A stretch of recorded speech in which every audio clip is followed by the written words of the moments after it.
पहचान, स्किल है ये। अच्छा, दक्षताओं की पहचान कर रहे हैं तो इसमें नॉलेज नॉलेज भी है। सकारात्मक एटीट्यूड है ये तो। स्वप्रेरित हो रहे हैं,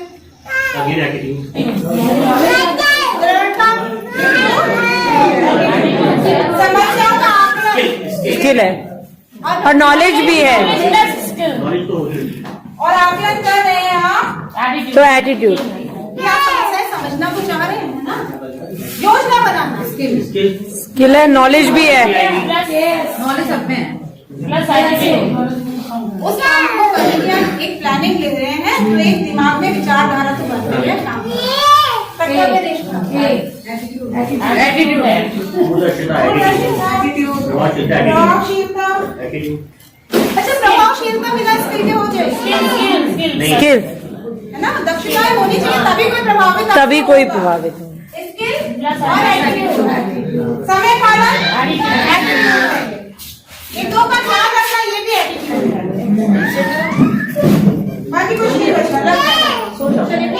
अब ये देखिए जरा इसमें क्या चल रहा है।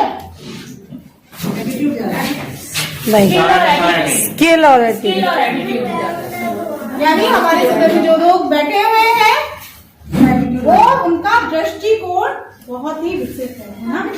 ठीक है, स्किल भी है, दक्षताएं भी हैं और नॉलेज तो धीरे धीरे क्रिएटिविटी में हमने कर रखी, उसे देख के बहुत अच्छा लगा। ठीक है, तो आए थे और हम जा रहे हैं, तो दो शब्द, मतलब एक शब्द आते समय जो हमारे दिमाग में था और एक जाते समय जो हमारे मन ने हमसे कहा, ये आपको बोलना है। ठीक है,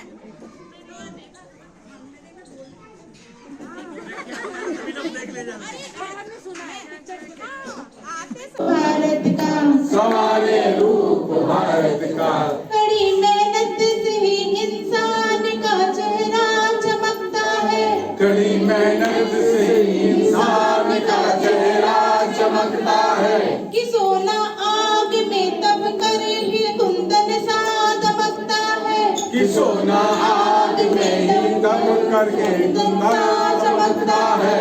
करे वैसे ही हम मेहनत, करे वैसे ही हम मेहनत, सवारे रूप भारत का। नमस्कार, मैं सारिका सक्सेना, उच्च प्राथमिक विद्यालय पथरा, विकासखंड आलमपुर जाफराबाद, जनपद बरेली से। आज मैं आप सभी शिक्षकों के सामने बात करने आई हूँ एंजाइटी इन चिल्ड्रन।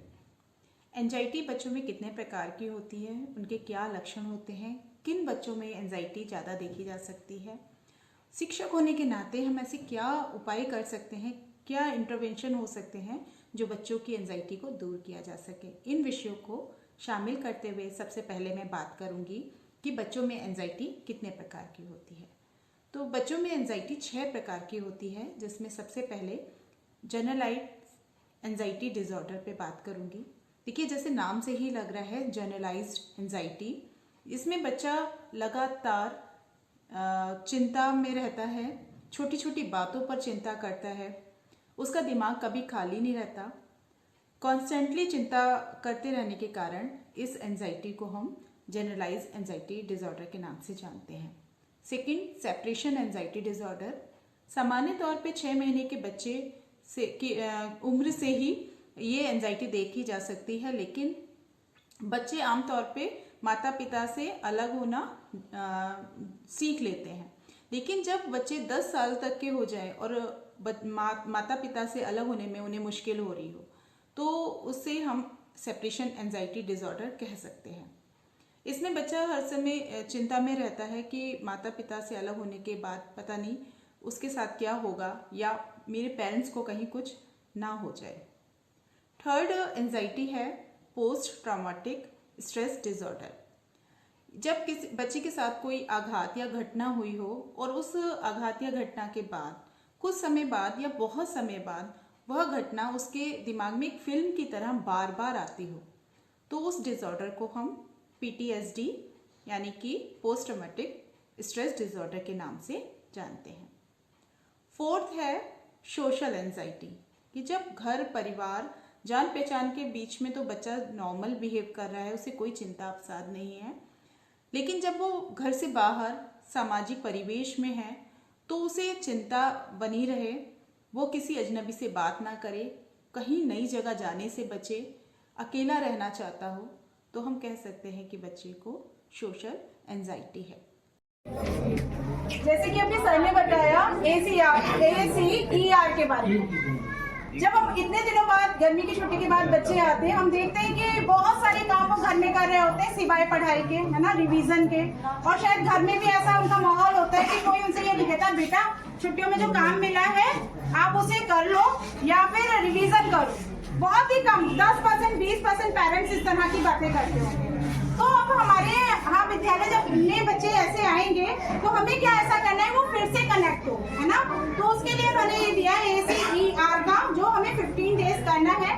सबसे पहले तो जब बच्चे आए तो उनका आकलन करना है ना, कि बच्चे कितना जानते हैं, कितना उनके दिमाग में रह गया जो हम सिखा चुके हैं, ठीक है ना। C से है फिर उन्हें कनेक्ट करें, विभिन्न प्रकार की जो भी आपकी शैक्षिक गतिविधियां हैं उसके माध्यम से। संवाद, सबसे पहले तो पहले दिन हम बातचीत ही करते हैं, संवाद के माध्यम से आप उनसे कनेक्ट हो सकते हैं, खेल के माध्यम से कनेक्ट हो सकते हैं। फिर आता है E से आपका इंगेज, आपने कनेक्ट कर लिया, फिर गतिविधियों में उनको साथ में शामिल करेंगे। जो भी हमने खेल गतिविधियां प्लान करी, हमने संवाद इस तरह के करे जिनके क्वेश्चन कैसे होने चाहिए, हमारे ओपन एंडिंग होने चाहिए, हाँ ना वाले नहीं, कुछ एक सीमित शब्दों वाले नहीं, ओपन, जिसमें बच्चे अपने विचारों को अभिव्यक्ति को अभिव्यक्त कर पाए। फिर आपका आता है उसको रिपीट कराना, यानी कि अब आपको जहाँ लग रहा है कि कहीं गैप रह गए हैं, है ना, आपको उन जो भी आपने एक्टिविटीज वगैरह जो प्लान की है उनको फिर से, या जहां आपको लग रहा है कि लर्निंग गैप है